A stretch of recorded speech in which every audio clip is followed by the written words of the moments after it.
Can you say if you want Ukraine or Russia to win this war? I want everybody to stop dying. They're dying, Russians and Ukrainians. I want them to stop dying.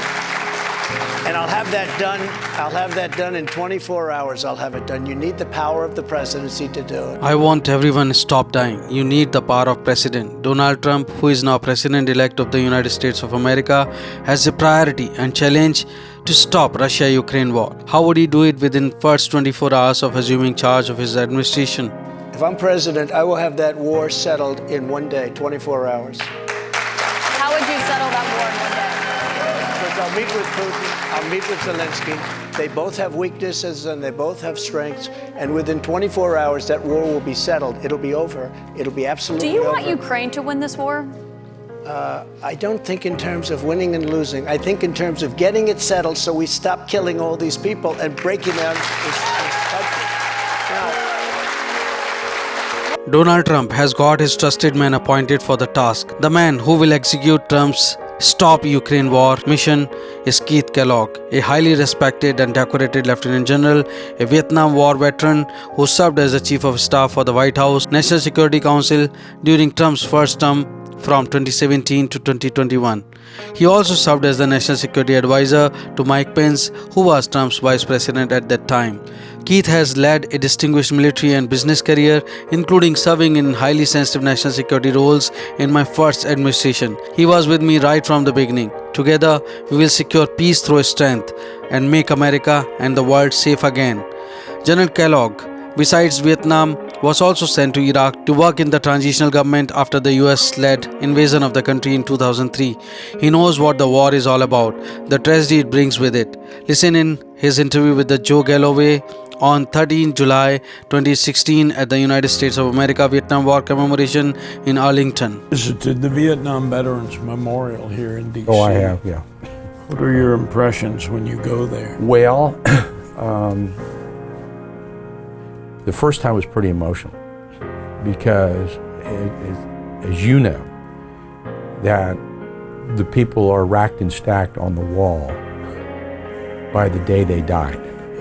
So you can find, the first time I found my platoon there, they were all together. And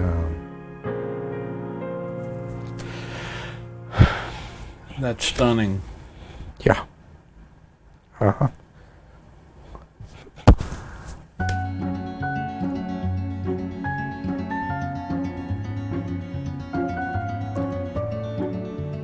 Over time, it goes away.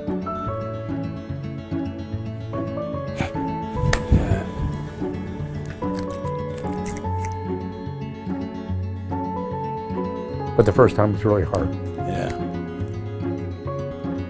The special envoy position is new and points to Trump's emphasis on diplomacy to end the Russia-Ukraine conflict. But what is General Kellogg's plan to end the war in Ukraine?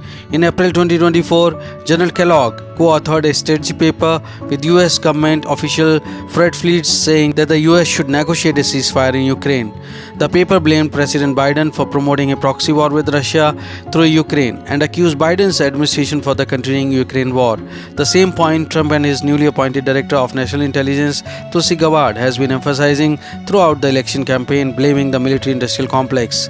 The research paper, published by a non-profit think tank, America First Policy Institute, established by former Trump official Linda McMahon in 2021, found faults with the US decision to arm Ukraine and the failure of diplomacy with Russia. But you won't say that you want Ukraine to win. You know what I'll say? I'll say this. I want Europe to put up more money because they're in for 20 billion, we're in for 170, and they should be, and they should equalize. They have plenty of money.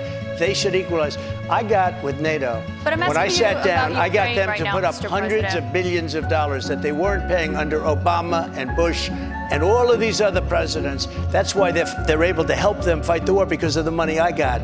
But I want Europe. What's happening in Ukraine, Excuse me. I want Europe to put up more money because they're laughing at us. They think we're a bunch of jerks. We're spending $170 billion for faraway land, and they're right next door to that land, and they're in for 20.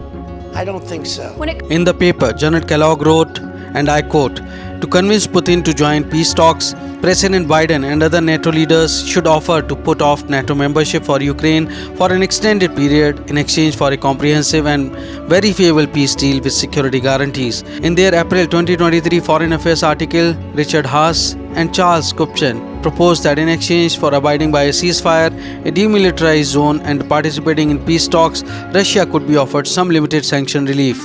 Ukraine would not be asked to relinquish the goal of regaining all its territory, but it would agree to use diplomacy, not force, with the understanding that this would require a future diplomatic breakthrough, which probably will not occur before Putin leaves office. Until that happens, the United States and its allies should pledge to not only fulfill sanctions against Russia and normalize relations after it signs a peace agreement acceptable to Ukraine. We also call for placing levies on Russian energy sales to pay for Ukrainian reconstruction. When you were in office, you said that you respected President Putin. Do Yeah, you still respect him today?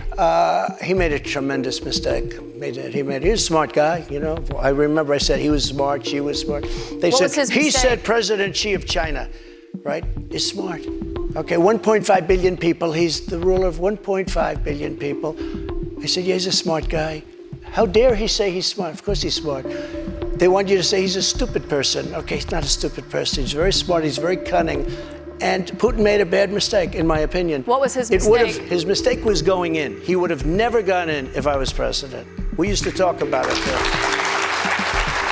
Do you believe It has been over 2 years, 9 months to have Russia-Ukraine war started, but there seems no end to war.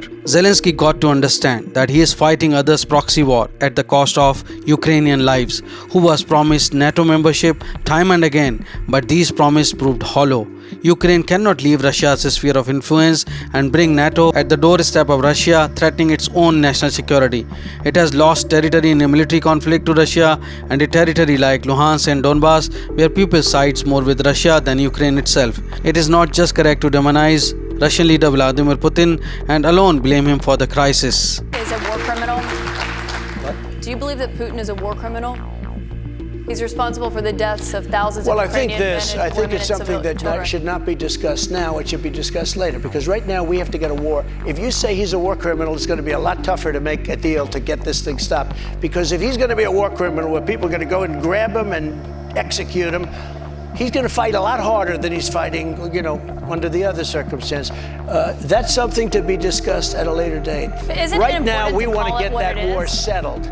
And I'm not talking about the money either. I'm talking about all the lives that are being, the number of people being killed in that war is far greater than you're hearing. When they blow up a city and those buildings come pouring down and then they say 2 people were injured, no, hundreds and thousands of people are being killed, and we have to get that war settled. According to the research paper, Ukraine facing a demographic crisis and running out of soldiers. About 2 lakh Russian troops have been killed in the war and 2,40,000 wounded. The Ukrainian army has suffered about 1 lakh dead and up to 1,20,000 wounded.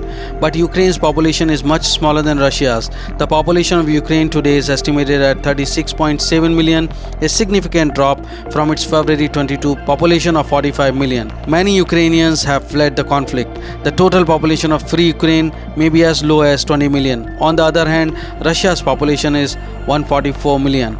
The war is a lot of tears, a lot of pain, a lot of death, a lot of destroyed cities, destroyed people's lives. It's a Holding NATO membership, releasing sanctions against Russia, creating a demilitarized zone while Russia and Ukraine brought to a peace negotiating table should be the topmost priorities for the Trump administration. However, stopping the war within first 24 hours of taking over the reign required multi-pronged strategy, including involvement of many governments advocating peace, the one like India's PM Modi and his trusted lieutenant, who have very strong rapport with President Putin. In order to give peace a chance and save lives and deal with humanitarian crisis, Ukraine must relinquish the idea of Russia's annexation of Ukrainian territories, which stands about 20% since 2014, including Crimea. Thanks for watching National Defense. Do let us know from which part of the world you are watching this video. Jai Hind, Vande Mataram.